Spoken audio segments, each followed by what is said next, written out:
Hello अस्सलाम वालेकुम दोस्तों, मेरे यूट्यूब चैनल पे आपके आने का शुक्रिया। अमरीकी खिलाई इदारे नासा ने पहली मरतबा जेम्स वेब टेलीस्कोप से ली गई तस्वीर जारी की हैं। इस खिलाई दूरबीन को 21वीं सदी का सबसे बड़ा साइंसी मंसूबा करार दिया जा रहा है।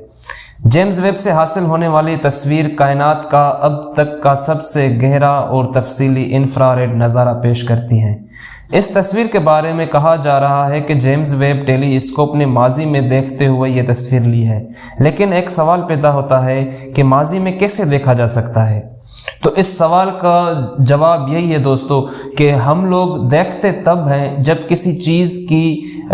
किसी चीज़ से निकलने वाली रोशनी हमारी आँख पर पड़ती है, और इस रोशनी को वहाँ से हमारी आँख तक पहुँचने में जितना वक्त लगेगा, हम उस चीज़ को उतनी ही पुरानी हालत में देख रहे होते हैं।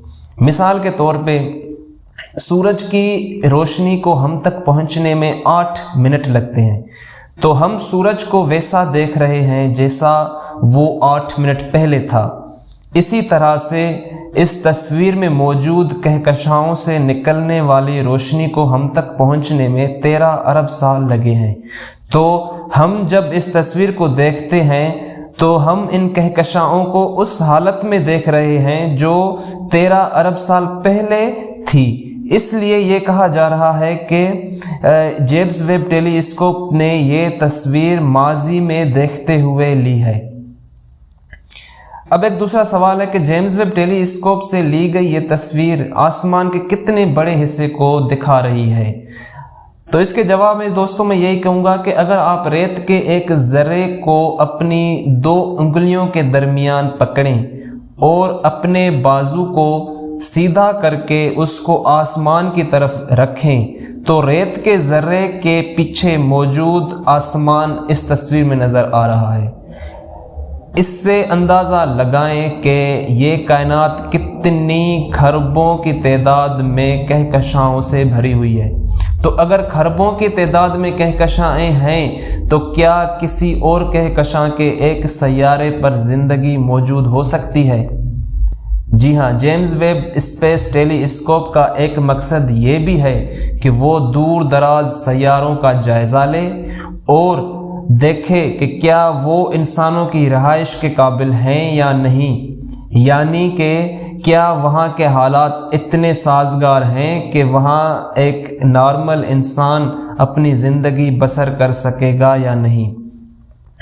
दोस्तों एक दूसरा सवाल ये है कि एक हबल टेलीस्कोप है जो कि जेम्स वेब टेलीस्कोप से पहले भेजी गई थी स्पेस में।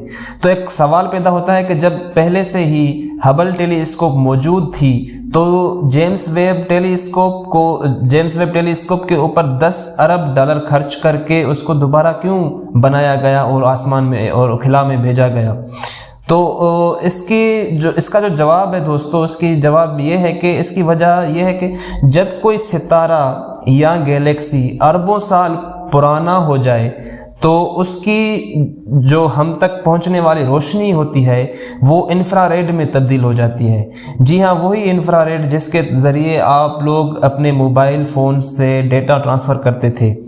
जी हाँ, हबल टेलीस्कोप के पास इन इंफ्रारेड रेज़ को देखने की जो सलाहियत थी वो बहुत ही महदूद थी, जबकि जेम्स वेब को तो बनाया ही इस मकसद के लिए गया है कि वो इंफ्रारेड को देखे ताकि कदीम गैलेक्सीज़ को देख सके जिनको हबल स्पेस टेलीस्कोप नहीं देख पाती, यानी 13 अरब साल पुरानी गैलेक्सीज़। और साइंसदानों का तो ये भी मानना है कि जेम्स वेब की मदद से 13.5 अरब साल पुरानी गैलेक्सीज़ को देखा जा सकता है।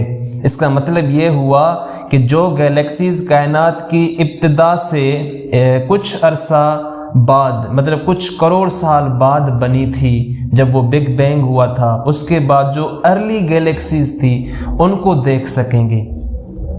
तो आज की वीडियो यहाँ तक ख़त्म हुई दोस्तों, और मैं उम्मीद करता हूँ कि आप लोगों को ये वीडियो पसंद आई होगी, और काइंडली प्लीज़ सब्सक्राइब कीजिए اور لائک کیجئے اور بیل آئیکن کو بھی دبا دیجئے تاکہ میری آنے والی ویڈیوز کی آپ کو انفارمیشن مل سکے، ایک نوٹیفیکیشن آپ کو مل سکے، اور میری جو ویڈیوز ہوں گی وہ انہی ایسے ہی ٹاپکس کے اوپر ہوں گی، سائنٹیفک ہوں گی، سیاسی ہوں گی، کیونکہ میں ایک بہت مطلب ریڈنگ کرتا ہوں، تو میری جو انالائسز ہوگا میں آپ کو ٹائم ٹو ٹائم میں اپنا انالائسز ایک ویڈیو کی شکل میں آپ کے سامنے رکھوں گا، اور میں امید کرتا ہوں کہ آپ لوگوں کو یہ ویڈیو ضرور پسند آئی ہوگی۔ لائک کیجئے اور پلیز سبسکرائب کیجئے۔ Thank you.